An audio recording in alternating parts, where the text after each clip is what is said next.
नमस्कार दोस्तों, आइए जानते हैं राजस्थान की आज की बड़ी खबरें। आज की पहली खबर है कि राजस्थान में स्कूल कॉलेजों में हिजाब बैन करने की तैयारी। अब राजस्थान में भी एजुकेशनल सोसाइटी में हिजाब पहनने को लेकर बहस छिड़ गई है। जयपुर के हवा महल से विधायक बालमुकुंद आचार्य के एक सरकारी स्कूल में दिए बयान के बाद यह मुद्दा गरमाया है। सूत्रों का दावा है कि राजस्थान में सरकारी स्कूलों में हिजाब पर पाबंदी लगाने की तैयारी है। भजनलाल सरकार के वरिष्ठ मंत्री किरोड़ी लाल मीणा ने हिजाब बैन की वकालत की है। सोमवार 29 जनवरी को इस विवाद की गूंज विधानसभा में भी सुनाई दी।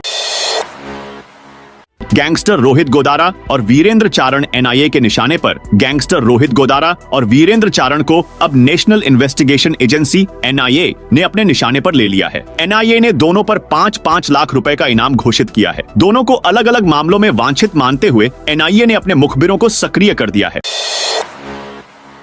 सभी संभाग मुख्यालयों से अयोध्या के लिए बसें चलाई जाएंगी। प्रदेश के सभी संभाग मुख्यालयों से अयोध्या के लिए रोडवेज की बसें चलाई जाएंगी। इसके लिए प्रादेशिक परिवहन विभाग से 4 महीने के लिए अस्थायी परमिट भी जारी हो चुके हैं। रोडवेज ने बसों के संचालन को लेकर अयोध्या का किराया और टाइम टेबल भी जारी कर दिया है। प्रदेश में जयपुर, जोधपुर, भरतपुर, अजमेर, कोटा, बीकानेर तथा उदयपुर से रोडवेज की बसों का संचालन लगभग तय है। नए घोषित संभाग मुख्यालय सीकर, बांसवाड़ा और पाली से भी अयोध्या के लिए बसों का संचालन करने का विचार विमर्श चल रहा है। राजस्थान में कल से 6 जिलों में बारिश की संभावना। राजस्थान में अगले 5 दिन मौसम पलटने वाला है। 5 दिनों तक एक के बाद एक सक्रिय होने वाले पश्चिमी विक्षोभ की वजह से प्रदेश के कुछ इलाकों में बारिश की संभावना है। मंगलवार को पश्चिमी राजस्थान में हल्के बादल छाए हुए हैं। इस कारण तापमान में बढ़ोतरी हुई है और तेज ठंड से राहत मिली है। मौसम केंद्र जयपुर के निदेशक राधेश्याम शर्मा ने बताया कि राज्य में 31 जनवरी से 2 बैक टू बैक पश्चिमी विक्षोभ सक्रिय होने की संभावना है। पहला विक्षोभ 31 जनवरी से 1 फरवरी के दौरान सक्रिय होगा। इससे उत्तर और उत्तर पश्चिमी क्षेत्र के 6 जिलों में बारिश के आसार हैं, जबकि दूसरा पश्चिमी विक्षोभ 3 और 4 फरवरी को सक्रिय होगा। इसके प्रभाव से बीकानेर संभाग, शेखावाटी क्षेत्र और जयपुर संभाग में कहीं-कहीं हल्की बारिश होने की संभावना है।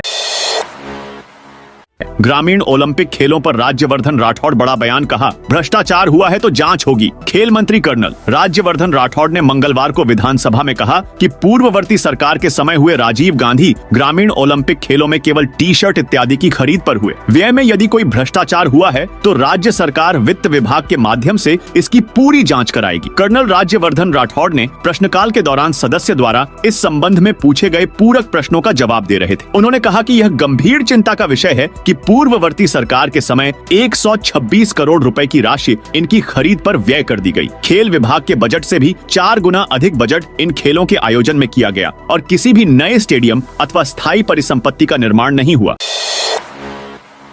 13 को नहीं 20 जिलों को मिलेगा ईआरसीपी का लाभ। लंबे इंतजार के बाद ईआरसीपी को लेकर राजस्थान और मध्य प्रदेश सरकार के बीच एमओयू हो गया, लेकिन केंद्र सरकार हो या राज्य सरकार अब तक दोनों ही इसे 13 जिलों की परियोजना ही मान रहे हैं, जबकि नए जिलों के गठन के बाद इस परियोजना से 20 जिलों को लाभ मिलेगा। ईआरसीपी से जयपुर, टोंक, अजमेर, दौसा, करौली, सवाई माधोपुर, झालावाड़, बारां, कोटा, बूंदी, अलवर, भरतपुर और धौलपुर जिलों को लाभ मिलेगा, जबकि नए जिले दूदू, कोटपुतली बहरोड, डीग, शाहपुरा, केकड़ी, ब्यावर और गंगापुर भी अब ईआरसीपी से लाभान्वित होने वाले जिलों में शामिल है।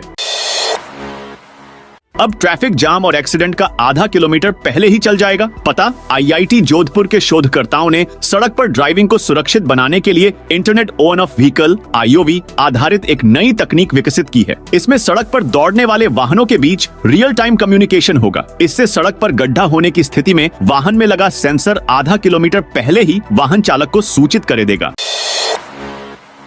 सीएस सुधांश पंत अचानक पहुंचे कलेक्ट्रेट। भजनलाल सरकार में अधिकारी लगातार अचानक विजिट कर रहे हैं, जिससे कार्यालयों में कार्मिक लापरवाही नहीं बरते। इस दौरान लापरवाही बरतने वाले कार्मिकों के खिलाफ कार्रवाई भी की जा रही है। सीएस सुधांश पंत आज सुबह करीब 10 बजे अचानक कलेक्ट्रेट पहुंचे। सीएस का अचानक दौरा होने पर कलेक्ट्रेट में हलचल मच गई। इस दौरान संभागीय आयुक्त कार्यालय में भी सीएस ने दौरा किया।